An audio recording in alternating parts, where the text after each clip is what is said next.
हरिओम सुप्रभातम। हम आपके सामने बिहार बोर्ड 10वीं वर्ग के प्यूषम भाग 2 के द्वितीय पाठ पाटलिपुत्र वैभवम लेकर आए हैं।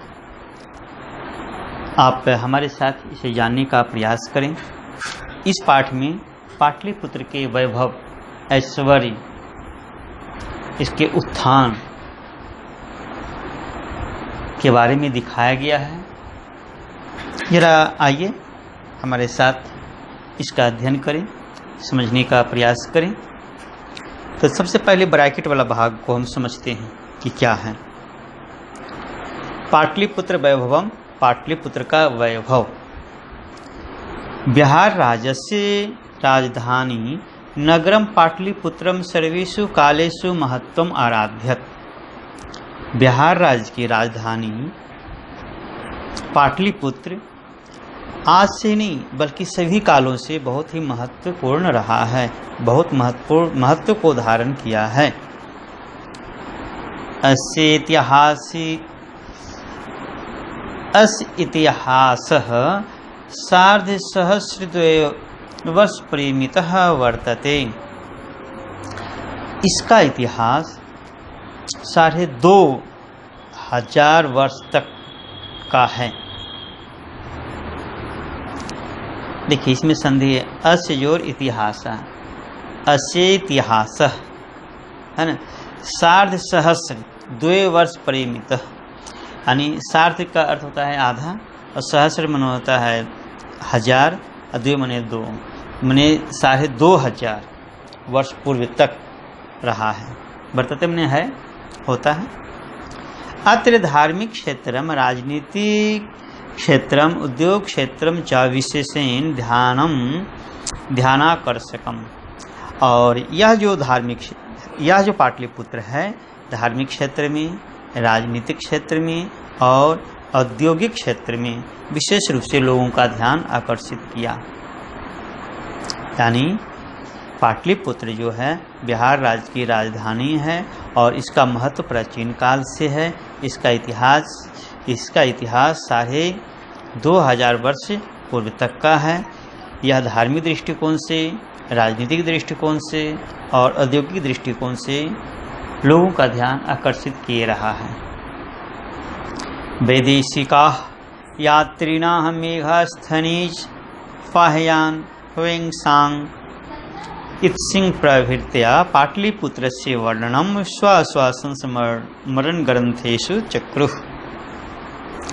यानी बहुत से वैदेशिक यात्रीगण जैसे मेघस्थनीज, फाह्यान, ह्वेंसांग, इत्सिंह आदि आए पाटलिपुत्र में और उन्होंने अपने अपने ग्रंथों में, संस्मरण ग्रंथों में पाटलिपुत्र का वर्णन किया है। पाठेस्मिन् पाटलिपुत्र वैभवस्य सामान्य परिचयो वर्तते। इस पाठ में पाटलिपुत्र का सामान्य परिचय दिखाया गया है, बताया गया है। अब ये मूल पाठ जानते हैं, समझते हैं। यानी बहुत से विदेशी लोग यहाँ आए, ह्वेंसांग, फाह्यान, मेघस्थनी, इत्सिंह, ये सब, और ये सब अपने अपने जो ग्रंथ लिखे उसमें इसके बारे में बताया है। अब हम लोग पाठ को बढ़िया से समझने की कोशिश करते हैं। प्राचीनेषु भारतीयेषु नगरेषु अन्यतमं पाटलिपुत्रम अनुगंगम बसत विचित्रम महानगरम बभूव। माने प्राचीन भारतीय नगरों में प्राचीनतम पाटलिपुत्र जो नगर है वो बहुत ही विचित्र नगर है और गंगा नदी के तट पे बसा है। तद्विषये दामोदर गुप्तोणाम कवि कूटनीमताख्ये काव्ये कथयति। उसके विषय में दामोदर गुप्त नाम के कवि कूटनीमताख्ये नामक काव्य में कहते हैं। क्या कहते हैं? अस्ति महितल तिलकम सरस्वती कुलगृहम महानगरम नामना पाटलिपुत्रम परिभूत पुरंदर स्थानम। यानी इसमें कहते हैं कि इस धरती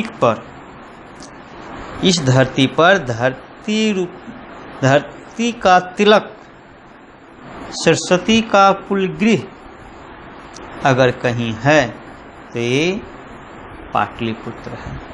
यानी कहने का मतलब है, कह रहा है कि पूरे धरती का अगर कोई तिलक है, जैसे हमारे शरीर है, शरीर में मस्तक ऊपर होता है और मस्तक में हम तिलक लगाते हैं, तो अगर ये पूरा दुनिया है, ये धरती है, उस पर तिलक स्वरूप कोई जगह है तो वो जगह कौन है? पाटलिपुत्र है। और वह पाटलिपुत्र सरस्वती का गृह है, मतलब यहाँ विद्वानों का जमघट लगा रहता है। यहाँ एक से बढ़कर एक विद्वान रहते हैं।